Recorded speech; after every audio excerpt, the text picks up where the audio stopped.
Everybody's Christopher Dixonland Farm, and today I'm going to be talking about Sparks and showing you my Sparks collection. This is the year of Sparks, 2021. Edgar Wright, the director of Shaun of the Dead, Hot Fuzz, The World's End, Baby Driver, just did a documentary with the Sparks Brothers called The Sparks Brothers.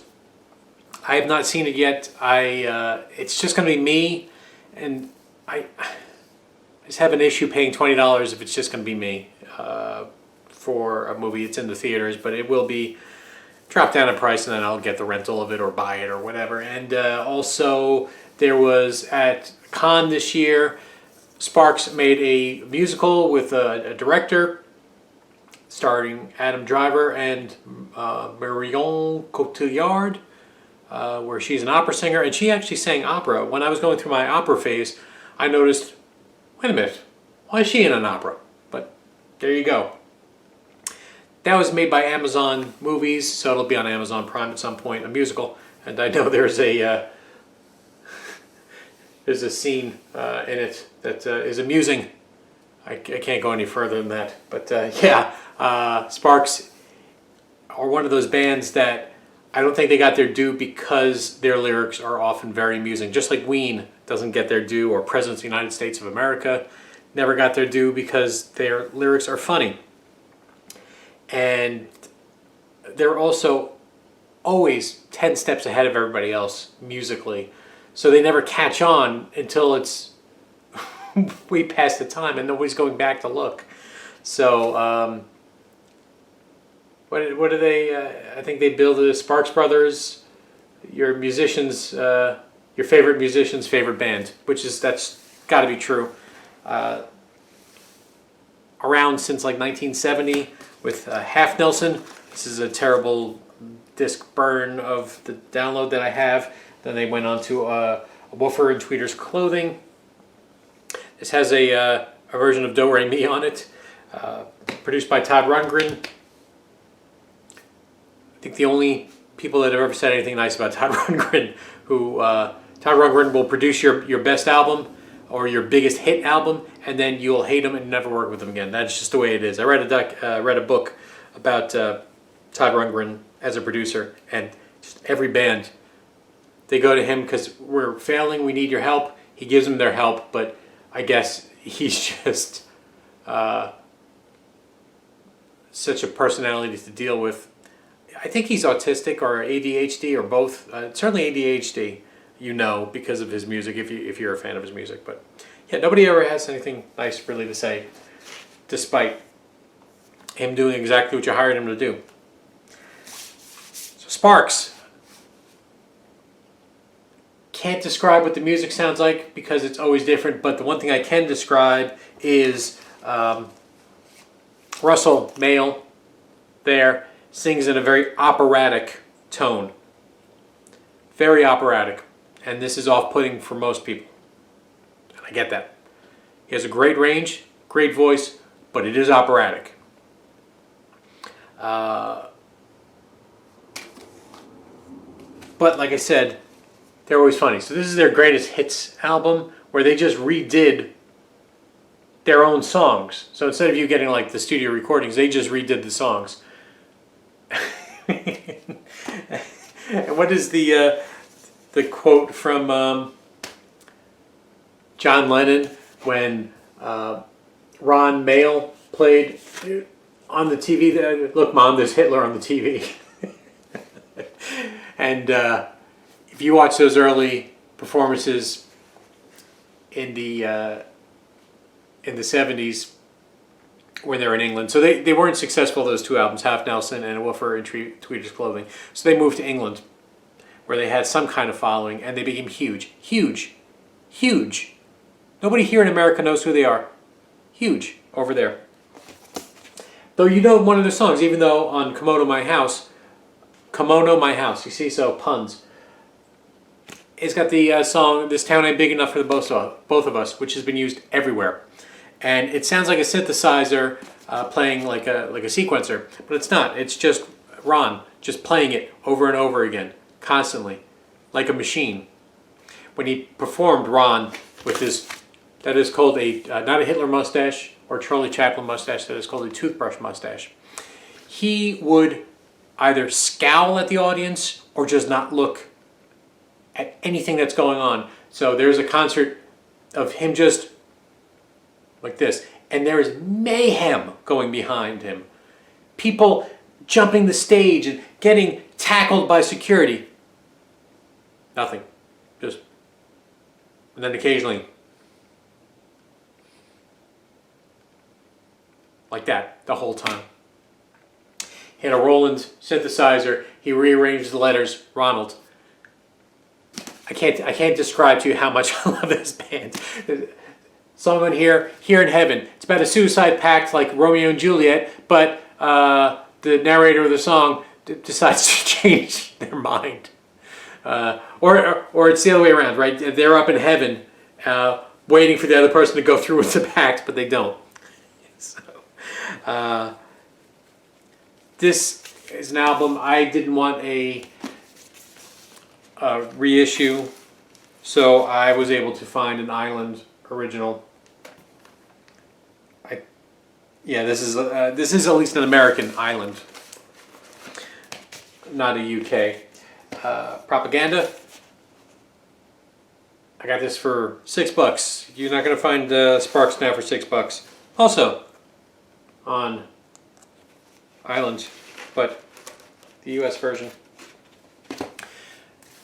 Very old VC member. Oh, and Propaganda has the song "Who Don't Like Kids." Who don't like kids?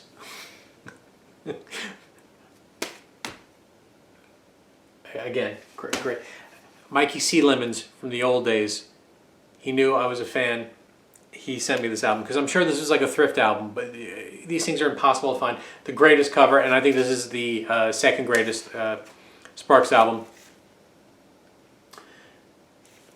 So Indiscreet, what a great cover, and what a great back cover. So this is UK, that's why it's got the gloss on it. First song, Hospitality on Parade. So they're in England, and what's the song about? It's about England conquering the rest of the world. One day we'll have one extra coastline. We'll tire of the Atlantic. and everyone will be happy because the customer is king. Without using hands, I'm still not quite sure what the song is, but there's a song on here about a husband and his wife who just had a child, and now he's no longer able to engage in the activity with his wife because she's nursing. At 1918, song about a couple who likes to dress up like it was 1918. They drive around in a Stanley steamer. This is original UK. It's got the cut corners, which we don't have in America. And that is the different island. Tropical, some palm tree islands, I guess they call them. What a great album, and what a great present from Mikey, who was, like I said, long since gone from the VC. And somewhere around this time, they lose their guitarist, so they go to Brian May of Queen and say, you should drop Queen and just come play with us. That band's going nowhere, kid. Queen is very musically and operatically, very similar to Sparks, without so much of the humor. So Queen came along, became the big band for the music that Sparks had already been doing. So Sparks kind of changed. Here's Big Beat. I don't know this album very well. I remember it was a little hard to track down. I got it for like $10, but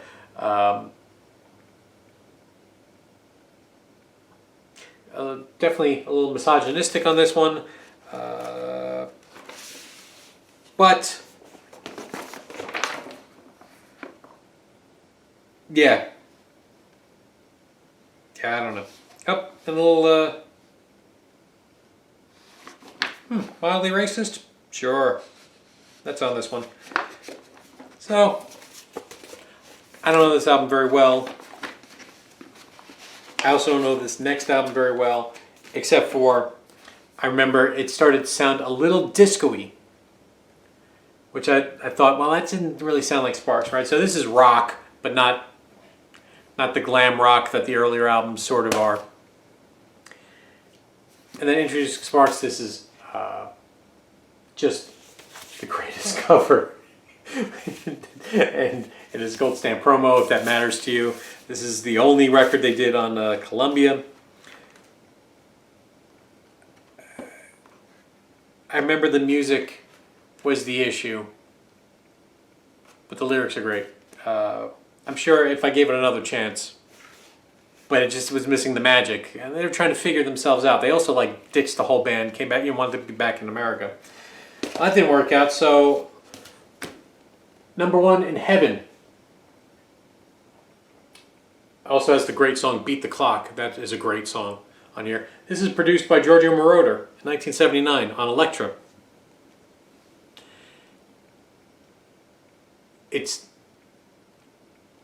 dance. It's not disco. It's not new wave yet, but they're breaking into that area. But it's, you know, like Eurovision, you know, kind of music. Great, just ahead of the curve. And this one's a little straighter, except Beat the Clock. That's a funny song, but this is the number one song in Heaven. Yep. Oh, it's so worth pulling out. So you got the haircut, the new wave haircut. You got the synth there.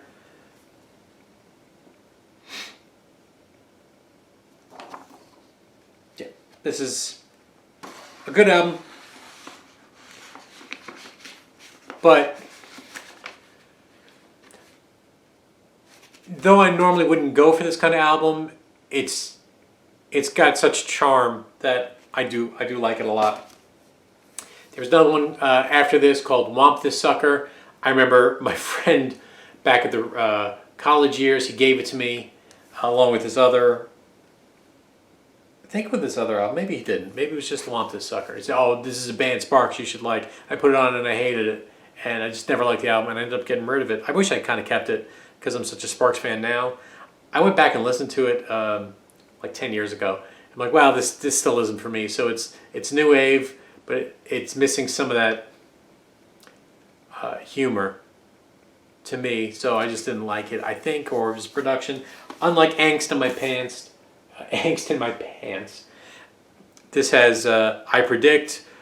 Great song. Sherlock Holmes is a great song. Mickey Mouse is a great song. It's a Weight Loss is a good song. This is just a good 80s rock album. I mean, this sounds like the 80s, and synthesizers all over it. Again, just such a tremendous cover. Anything interesting on the gatefold that's ripped? Yeah, well worth pulling out. So for a guy who scowls at the audience or makes no emotion, he sure does photograph pretty well. So I read a biography, or yeah, I guess bandography book on Sparks. They were super focused on their career and music, and always trying to do the next thing before anybody else. They didn't have much in way of permanent relationships. Never got married, I think. It was always about the career. There's this period of the 80s, it's just them struggling to break through again. They didn't have the success like they did in the 70s. I'm sure Richard McCook would come out and say, oh, this song was big in the 80s. It wasn't. Maybe in England. And big, you know, being on the chart in the 50s or 60s to me is not big. But Richard, if I'm wrong, you can certainly tell me, because you know those things more than that me. Tom, my friend, gave me this, got a hole punch out. I don't really know this album, I've never listened to it, but I did always love the cover. Pulling rabbits out of a hat. Yeah, you can tell I've never actually listened to it because it's in the original sleeve. I would have cleaned it. And, oh, that's weird, it's on Atlantic. So, jumping around labels here. There's a gratuitous sax and senseless violins. I don't think I have that. Then we get to the album. This is the album that introduced me to Sparks by a guy who he said this album is the greatest album of the year, and I trusted his opinion. And I first listened to it and I hated it. Like, I don't get it. And this is one of my favorite albums. It's Little Beethoven by Sparks. So once again, they switch how they make music. So Ronald is using his synth keyboards to make it sound like strings. And the music is very repetitive. Very repetitive. Very repetitive. Repetitive. Do you understand what I'm getting at? Right. So there's a song, How Do I Get to Carnegie Hall? How do I get to Carnegie Hall? How do I get to Carnegie Hall? How do I get to Carnegie Hall? Practice, man, practice. Practice, man, practice. Right? So it's a simple, the old joke, right, from the 30s. But over and over and over and over again. And they subtly change. This music, and it took me a while to figure it out. This music is a rock version of Philip Glass. So it's all of these things that are just slowly, subtly changing, little differences. And it's hypnotic and it's amazing once you get into the groove of the album, of what they're trying to do, of how you can condense all the music down to just the core, right? 3 lines, few phrases, just over and subtly changing. Your call is very important to us. Please hold. This is the song that I think encapsulates, crystallizes. It's the perfect song from that album of what they were trying to do. At first you said, your call is very important to us. But then you said, please hold, please hold. At first you said, your call is very important. And then it's this driving thing. At first you said, and it gets more and more intense. And then please hold, hold, please hold, please. And it's just over. Such a good album. But then the last 2 songs, you get into this groove of what they're trying to do, and then the last 2 songs, they just flip it, right? Ugly Guys with Beautiful Girls. Funny song. It's this rock song. It's kind of spoken, and it's like a story. And then Suburban Homeboy, which is a hilarious song. Little Beethoven. If I could find this on vinyl, I would. It was on a very extremely limited edition in England. When it came out, it was like $50. It's impossible to find now. Am I paying $150 for an album that was recorded in their home studio on a laptop? Just not doing it. So this is what I've got. If they ever did reissue it, though, even though that would break my rule, I certainly would buy it.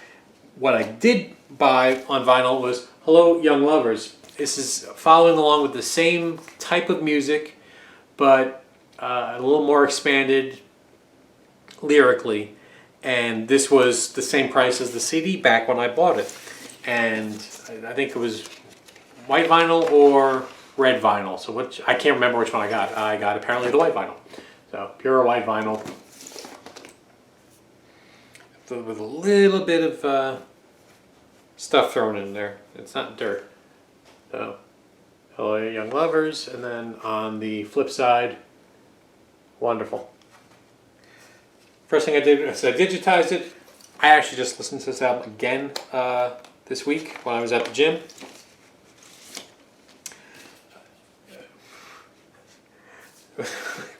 A metaphor is a glorious thing, a diamond ring, the first day of summer. A metaphor is a breath of fresh air, a turn-on, an aphrodisiac. Chicks, dig, dig, D-I-G, dig, dig, metaphors. Sparks. We go, hello, young lovers. We go, hello, hello, hello. This is a great album, as great as Little Beethoven. To me, they're bookends. And then they released, I don't remember which one was first. I think it was Exotic Creatures of the Deep. Another good album. Then they got commissioned to make a radio play or the music, and they ended up writing an entire thing called The Seduction of Ingmar Bergman, which is if Ingmar Bergman went to Hollywood. This is great in concept, hard to listen to. I do appreciate it, but it's hard to listen to. There's also Hippopotamus, which I guess is just, I just have digitally on my music server, and they just released a steady drip, drip, drip, which they did these videos and actually did a disservice, but God bless them for doing it, where Ron would just deadpan read the lyrics, and like for every song, and like, this isn't that good. When I finally broke down and got the album, after resisting, I'm like, I'm not interested. The album's really good. They did a disservice doing that, but it's kind of funny. So, yeah, that is my Sparks collection. I don't know if I've described them enough for you, but 20 minutes, wow, that's way too much for Sparks. Way too much for Chris. Richard McCook can do a better job for this video, but he didn't do it yet, or at least I don't think he has. So go watch Richard's channel. He'll do a better thing on Sparks than me. Thanks for watching, though. Take care.